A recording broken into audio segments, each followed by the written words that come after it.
चाहेंगे ओवरऑल एक व्यू लेना चाहेंगे जो नंबर्स फ्रंट पर देख रहे हैं Q4 यहाँ से देखें तो एक मेन जो सर नंबर एक हाईलाइट है लॉस जो था कंपनी का, एक नेट प्रॉफिट देख रहे हैं हम।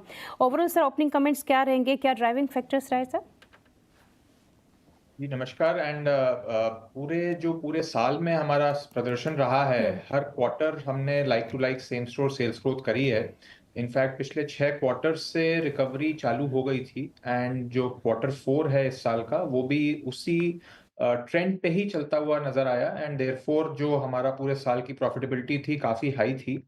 पिछले 20 साल से कंपनी हमेशा प्रॉफिटेबल रही है। पिछले 1-2 साल में चूंकि हमने दो एक्विजिशंस करे थे तो उनको स्टेबलाइज करने में थोड़ा टाइम लग रहा था, लेकिन अब हम वापस प्रॉफिटेबिलिटी की राह पे हैं एंड अच्छे प्रॉफिट्स के साथ हम अच्छी सेल्स ग्रोथ आगे देख पा रहे हैं।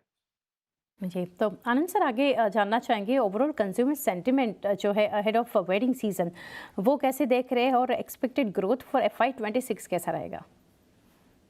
अभी तक तो मजबूत नजर आ रहा है। वैल्यू रिटेल में अच्छा ट्रेंड है और हम लोगों ने भी अपने यहाँ काफी चेंजेस करे हैं पिछले 1-1.5 साल में अपने प्रोडक्ट प्राइसिंग पे, वैरायटी पे, फैशन पे, डिजाइन पे और प्राइसिंग पे भी।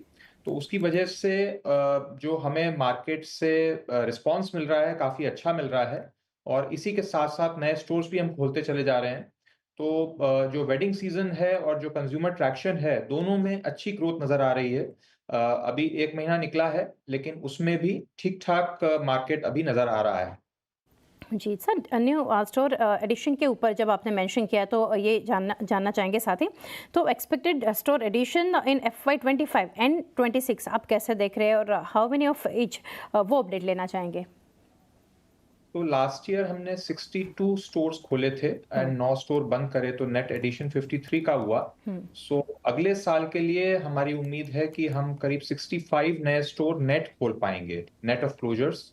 तो मेरी उम्मीद है कि टोटल करीब 13-14%, 12-13% की हम नए स्टोर में एडिशन अगले साल नेट कर पाएंगे। Fair enough sir. आगे आनंद सर जानेंगे FY25 SSSG के बारे में अगर बात करें तो एट 11% टारगेट फॉर FY26 इसके लिए क्या रहेगा, और अगर आप शेयर कर सके breakup between V Mart and unlimited. जी लास्ट ईयर हमारा सेम स्टोर सेल्स ग्रोथ 11% का था, लेकिन वो 2024 के थोड़े से 23-24 के थोड़े वीक बेस पे था।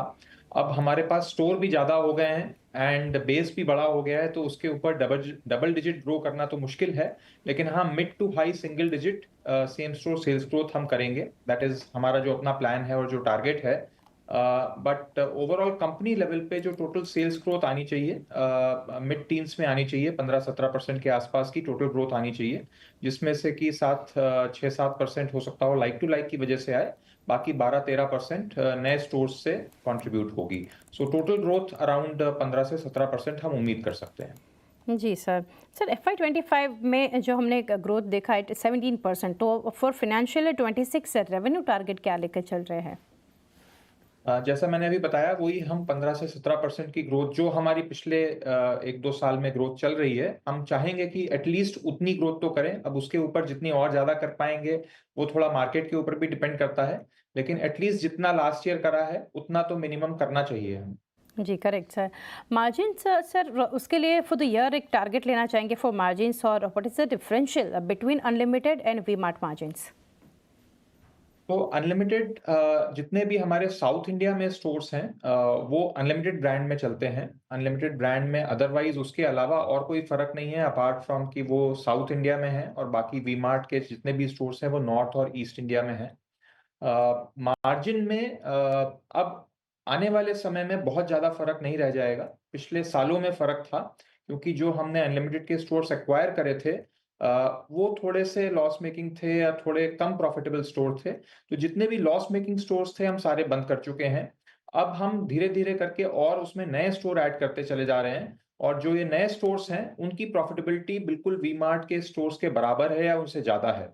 तो ओवरऑल लेवल पे अनलिमिटेड और वी मार्ट में अगले 1 से 1.5 साल के अंदर प्रॉफिटेबिलिटी में कोई खास अंतर रह नहीं जाएगा।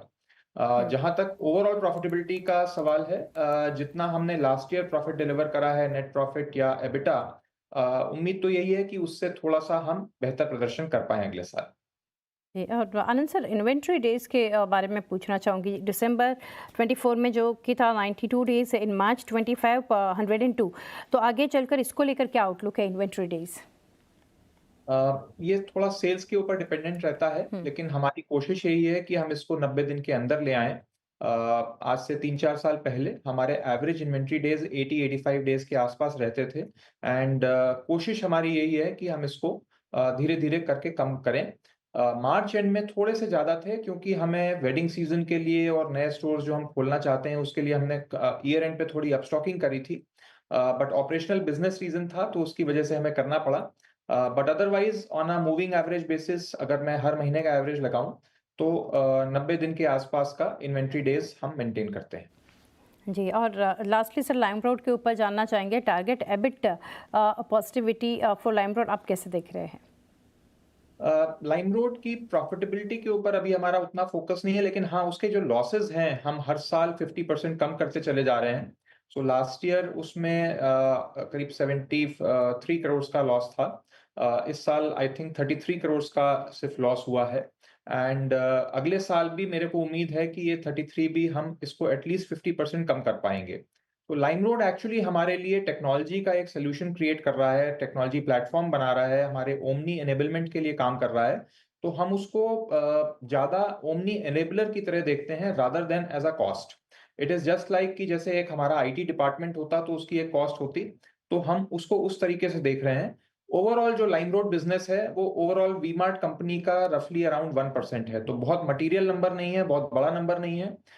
हम उसको ज़्यादा इन्वेस्टमेंट की तरह देख रहे हैं और उससे जिससे कि हम ज़्यादा अपना डिजिटल कस्टमर को अपने करीब ला पाएँ, उसकी तरह से देख रहे हैं। जी, definitely Anand sir, it's always a pleasure जब आपके साथ डिस्कशन करते हैं। काफ़ी डिटेल्स भी आपने शेयर की। Thank you sir for connecting and best wishes for coming quarters.